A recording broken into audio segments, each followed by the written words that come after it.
Nah, I just told you I'm not. I don't want to hear no one. I just want you to whisper sweet nothings in my ear.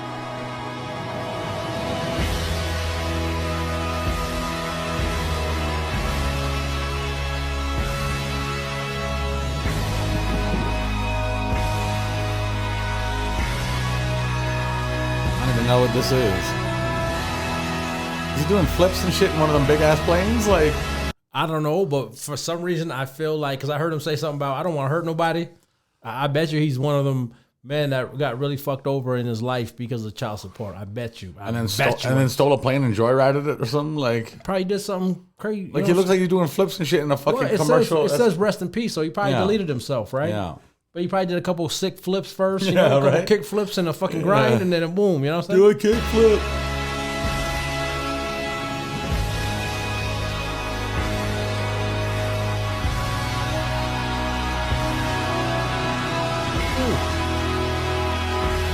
Oh no. Oh, he just scraped the surface of it. Hey.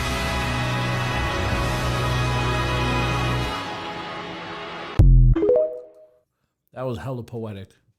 I wish I knew the full story. I wish I knew the fucking Wait, full go back story. to that. We gotta mark that down or something. Let me take a screenshot of that. What was that? Richard Pritchard or something. Yeah, this Richard Russell. Search Richard Russell. I don't even want to search right now. I'm just gonna remember it for later. All right. Oh, my boy Theo. I bury people for a living. Dang, no way, bro. Are you serious? Yeah. So it's my sometimes God. it's depressing. So sometimes it's like fucking like depressing. Oh. So I get up, I'm depressed because of my issues, and I go to work, and I'm burying people. Damn, bro. It's like, fuck, I can't catch a break. And then I ended up putting my AirPods in one day. I knew that you had a show or a podcast, and I started listening to it. And dude, that's all I do now. All day long. Wow, man. That's crazy to even think that I'm doing a podcast and somebody that's digging graves is listening to it, bro. Great digger, nigga, 6 feet deep. G to the R to the A to the V. E to the D to the I to the G. G to the A to the zigzag Z. Grave digger, nigga, 6 feet deep. That's literally what I'm doing, like while I'm digging graves. I'm listening to your podcast. I'm not trying to be corny, but it's been the only thing that's put a smile on my face, made me laugh. I just love listening to it every day, dude. Thanks, bro. Man, I got a homeboy that works on a farm, and he's just so fucking depressed, you know. Jeez. He is so fucking depressed. Like, all he does is just 6 a.m. He's working till like fucking, I don't know, sundown. 8 p.m. or some shit. He just, and then on the farm they got to clear the snow out too, just to get the cars in. So that's after he gets home. You know what I'm saying? Like, it's crazy, man. Well, I appreciate it, man. That means a lot, dude. I'm glad that when any of us have some little thing in life to look forward to. Men are really overlooked, you know. Men are really overlooked, like, for real, in society, you know. Like, it's crazy. You know, and that's one reason why I feel like, you know, when you talked about God, I was like, dang, bro. You just never know when we can be that for somebody. Any of us, dude. You know, if I'm messed up or something, it's like, am I missing out on those chances? Or any of us missing out on those chances? You know what I'm going to do? What's up? I'm going to hire an actor to call in and say some shit like that. And put some like somber music in the background and be like, man, these guys, who are these guys? Man, I think we should do. I think I'm gonna hire a dude. Listen, we should do a live show one time and have people call in. I'm gonna hire a dude to just say, I'm gonna kill myself, man. I want to do it. I'll be like, no, brother, no. Fuck that bitch. It's not worth it. It's not worth it. You know what I mean? The best revenge on these haters is success. And then play some sad music in the background. You know, people are like, these little young emotional dudes are like, yeah, we take one of the ones from the background of these TikToks and shit. Like, just put a fucking the trademark on the cover so the motherfuckers go back to the channel. You know, that's what we're gonna do. That's the plan. That's the master plan for you day ones. You day ones know now. To all my A1s. All my A1, all my day one. Just to be, you know, the person that sees somebody at a store and gives them a smile, or the person that answers the phone when somebody calls and they're having a tough moment. You know, just don't be too hard on yourself, man. You know, I'm not trying to preach at you, but things aren't all linear, you know? Sometimes our story, we just don't know what our story is, man, but I feel like I'm trying to figure out like what I need to do next and how I'm going to do it. He sound like a young dude. I bet you he's a young dude in his early 20s. Yeah. Like homeboy in the farm I told you, he's like 22, you know what I'm saying? But I try to help him where I can, but fuck. Yeah, it can only help a man so much, though. Yeah, I've been having to literally bury people that I knew, grew up with. It's fucking rough, dude.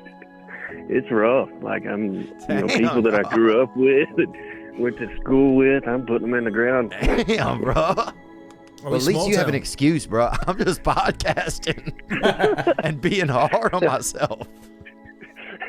You are hard on yourself, bro. You need to ease up a little bit. I wanted to tell you that. I messaged you on Instagram, too. And I was like, I'm going to write him to tell him, cheer up, not be so hard on himself.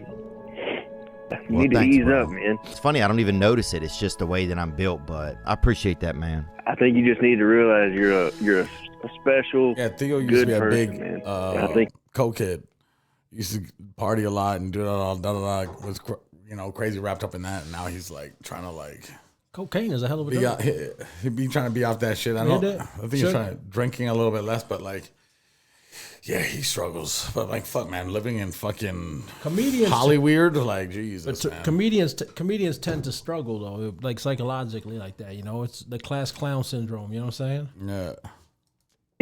I think if you knew how good of a person you are and how much you help, everybody and people that listen to you, I think you wouldn't be so hard on yourself. You help. I'm gonna cry. Thanks, bro. You help me a lot, brother. Fuck, I wish I could just draw fake tears like these bitches do sometimes. I wish I could. Someone told me, I think it was some actor or something. They said they pinch their balls until they get there. Oh my god, that was too funny. Well, I appreciate you calling me, bro. You don't know what this is doing to me right now. I appreciate it, man. Yeah, I think we all just need to hear that somebody thinks that we're important or that like we matter, Well, don't be hard on yourself, man. I love you, bro. He grew up with an old dad. I appreciate you calling. His dad was like you bet, 70, man. 80 when he had him. He got old dad syndrome. Yeah, he got old dad syndrome. He got that ODS. You got that, man. The odd one's out. Be good, dog. All right, I'll talk to you soon. All right, peace, baby. Peace, baby. He said, "Baby." He's from New Orleans. Oh yeah. So Mark Norman, are they? Yeah, they both from Louisiana like that. They from Louisiana, baby. Yeah. And they both grew up in like predominantly more black neighborhood. You know what I mean? Both of them. No, he grew up in the trailer park, right? Something like that. Well, like he grew up just a poor neighborhood. They both Mark Norman just grew up in like predominantly black neighborhood, but I don't think they were really broke like that. Yeah. They were the ones. They just had. They kind of had money. Well, when he told me about his nanny or whatever, the transgender black dude, it reminded me of this old Ving Rhames movie I stole from Rogers Video on VHS. What's that one called? I don't remember the name of it, but he was a drag queen. I didn't know. Like I just seen Ving Rhames. That's how it was back in the day, right? So I get the movie. This motherfucker's a drag queen. And you're like, what the? I still watched it, man. You know what it was? I went to Rogers Video and I would watch all the black movies available. Right? Yeah, that's what I would do. Well, me too, man. Yeah, so I just but I wouldn't return them or I steal them. You know what I'm saying? Yeah. Some of my I did that too. Pootie Tang, my copy of Pootie Tang is in a Blockbuster case or something like that. First VHS I stole was a Forrest Gump. That was back in 93 or 94, 95 maybe. No, it couldn't have been 95 because I was in Jane Finch, so that was like 94. 95. I got CB4 on VHS that I never returned. Oh no way. Oh yeah. Okay. I was 8, so I think that was 93, but someone need to fact check that. Man, I don't even know why that made me kind of emotional, bro. I think. Man, shut up. Oh, depression. Oh, depression. I hurt myself. I think we all want to hear somebody tell us that we're okay, or we all want to. I just want to fast forward. I know, but hold on, just give it the other 10 seconds. Right now, bro. We're all just trying to be okay, and somehow this world has made it kind of tough sometimes. Or maybe it hasn't. You remember the character of the Rat King from Ninja Turtles? But that's yeah, he had the rats all around him and shit. He had the rats. He's in the sewer and he was like be wrapped up. That's one of his nicknames, the Rat King. The Rat King is back tour. He had like a rat tail or something. He probably did too. No, he just got that mullet. You know what I mean? But he probably had a rat tail too when he was 9 years old or something, right? For sure. Actually, when I lived in Grand Ravine Drive, there was a dude, I don't even remember his name. He had a rat tail, but it was a lock because it was a black dude. So it just kind of turned into a lock. No, right? I knew one of them too. Yeah. And we was on a camping trip. Yeah. And we convinced him to cut it off. And we cut it off and we're running around with it we got it. Fucked up. Poor guy, man. Y'all. He probably hates white people. No, he was a funny dude too. I remember he told us, he's like, yo, Bro, you ain't learned yet? The funny guys are the most depressed. I had a wet dream. We're like, yeah? Nah, man, you never wet dream. You just peed the bed. Bro, you just tortured him, bro. No, we didn't torture him. He was cool. Hey, homeboy, man, if you watching, man, let it. He apologized for No, we don't apologize for that. That rat tail was goofy as hell. Man. He told me we did you a favor. Cut that goofy shit off. We actually had to cut it out for a second, but he cried for a bit and then he apologized, but we cut that scene out. Yeah, my white guilt got the best of me in. We cut that scene out, you know? So it's the power of people. I know that. Theo, come on, dog. I know you could call somebody and you could both leave the call feeling like somebody cares. Can't you just double tap on the screen? I think that's powerful. Phone, those are moments where I skip think God forward 10 seconds or whatever. In those little moments where somebody feels like, when you feel in your heart, bro, when you feel that feeling inside of you, usually I feel like the world goes in, but when you feel like the world comes out of you for just brief moments, man, that's where I find God, man. I'm not gonna lie, I love when Dave Chappelle does the white guy voice. He's like, man. Yeah, that's pretty good. So every time I hear a white guy say man, I'm like, man. Well, and Dave Chappelle has like two different, at least, white voice characters because, like, he does the radio host, the radio guy, the news reporter. Yeah, that's Chuck Taylor. Yeah, he got the Chuck Taylor voice. No, but then he has the Tyrone Big, not Tyrone Big. I'm sorry, the white black supremacist. Oh yeah, voice, so he's got at least three. Yeah, he's got the Southern, right? That's and he's got the man. And then he's got like the regular white guy stoner man. Yeah, that one's good though. Did you watch that '90s show yet? I watched a little bit of it. Yeah. Phil made me watch like 5-6 episodes. The Fez comes into it. No, yeah, I seen like I like literally last night. I think I watched. Yeah, I think it was also like three episodes too. Yeah, like they all come in, but you know why Hyde didn't come in? Yeah, he was the Me Too. Yeah, he got Me Too'd. Well, was it for real deal? Or but was like, well, so here's the thing, like, because I was researching on this shit last night. So I'm like, why? Because he was on the show The Ranch with Ashton Kutcher and that old cowboy looking dude, and then they killed his character off because he got like all these rape allegations. And don't use that word so loosely. Oh, sorry, rape allegations. I gotta cut it out now, right? Fuck, man. But he got allegations like that, and then it went to trial. It went to trial, and then it was a mistrial because the jury couldn't make a unanimous decision, and that was in November. So he innocent, probably.